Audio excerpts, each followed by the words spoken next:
Afternoon. This is Transportation Committee Chair Deb Barber. It is Monday, August 9th, 2021. Before I call the meeting to order, I'd like to say a few things about how we will conduct this meeting. I want to acknowledge that COVID-19 is causing us to alter our usual procedures. Due to the ongoing pandemic, Council has determined that it is not reasonable or prudent to conduct in-person meetings at this time. Accordingly, Met Council members will participate in this meeting by phone or other electronic means, and this Transportation Committee meeting will be conducted under Minnesota Statute Section 13D.021.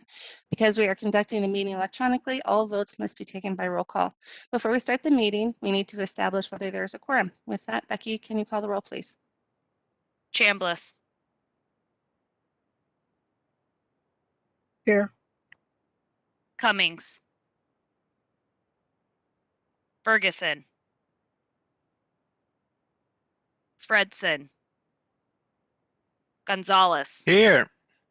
Sterner. Here. Zirin. Present. Barber.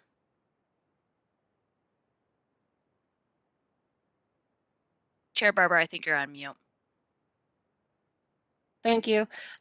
We should be still out of, or better practice at that. With that, seeing a quorum present, we'll call to order the meeting of the Metropolitan Transportation Committee meeting for August 9th, 2021. Our first order of business is approval of the agenda. Did anyone have any changes or additions to the agenda? All right, seeing and hearing none, we can move on to approval of the minutes, and it's the minutes from the July 26th, 2021 meeting. Did anyone have changes or additions? All right, seeing and hearing none, I'd entertain a motion to approve the minutes from July 26, 2021. This is Sterner. I'd motion to make to approve the agenda It's moved by Sterner. Is there a second? or the minutes, excuse me. Yep. Zirin will second that. Seconded by Zarin. Is there any other discussion? Becky, could you call the roll, please? Chambliss. Aye. Cummings. Ferguson. Fredson. Gonzalez. Aye. Sterner. Aye. Zirin. Aye. Barber. Aye. With that, the minutes are approved. The next item on our agenda is the attack report. We have David Finley here tonight. Welcome, David.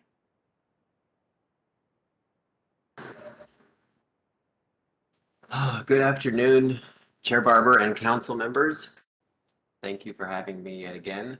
I'm here to give you an update on the Transportation Accessibility Advisory Committee meeting that we had on Wednesday, and just give you a couple more updates about what we are working on. We had two ongoing updates on Wednesday.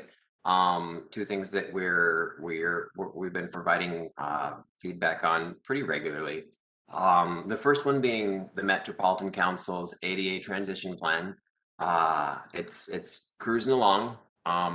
There's a lot of great things have been assessed and are going into the plan, and we're happy the way that Guthrie is running that.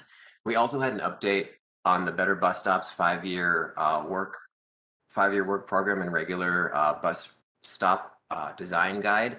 Bus stops tend to be something that we talk a lot about in TAC meetings.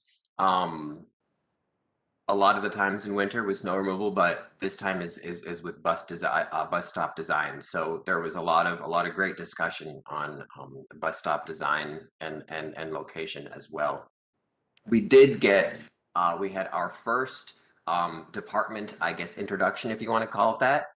Transit-oriented development introduced themselves to us, and there was actually a more robust discussion than I thought was going to happen. I figured it would be just to tell us what you're about, but it turned out to be a good discussion, and we do look forward to getting more department introductions from folks who might not typically interact with TAC, but we feel that this could be mutually beneficial to the departments throughout the Metropolitan Council and also our committee. So actually, a quick ask. You don't have to answer now, but if any of you have thoughts on departments that maybe wouldn't normally interact with us, but we should develop a relationship with, please, you can pass that information on to me. We currently have 2 work groups One in full swing and probably going to put out some cool promo materials here in the next month or two, the bus priority seating work group. And the second one, which is just getting started, we had to retool a little bit after our first meeting, but it is the marketing and transit info accessibility work group, where we're working with that department to go over the way with which the Metropolitan Council communicates on buses and trains, and see if we can find ways to make that more accessible.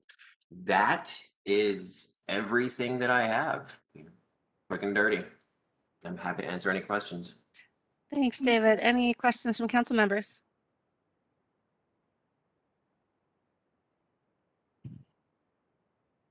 Well, I will say thanks for the report, and definitely we'll reach out and think of other groups that could come and meet with you guys. I think one might be a good one would be some of our procurement group. We have been having a lot of conversations in that area lately, and I think that would be a really beneficial conversation, I think, to have. But yeah, I would love to hear from other council members if you want to send it to me or to David, and we'll try and get some of those sessions set up, because we definitely appreciate your group's input. And if you want to see. Thank you, Chair Barber and council members. Thank you. All right, seeing no other questions right now, will move on to our MTS report, and we have Deputy Director or Acting Director Amy Venowitz here to present. Madam Chair, may I interrupt for a moment? This is Molly Cummings, and I just Oh. want to let you know that I'm here now. Welcome, Molly. Thank you. Thanks. Thank you, Madam Chair. Just a couple METMO related items today. So our healthcare worker transportation on Metro Mobility will be ending next Friday on August 20th. We think we've noticed people adequately and don't foresee any problems with that. Also, our ridership is continuing to increase on Metro Mobility.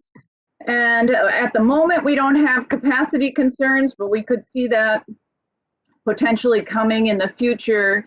And so terminating the healthcare worker program is really coming at a pretty good time for METMO overall. Also related to, you've been hearing a lot about driver shortages with Metro Transit. Metro Mobility is not having quite the same issue with our drivers, but we are also short on drivers. And again, as we head towards full capacity, it could potentially become an issue for Metro Mobility. We are coordinating with Metro Transit in their employment fairs. And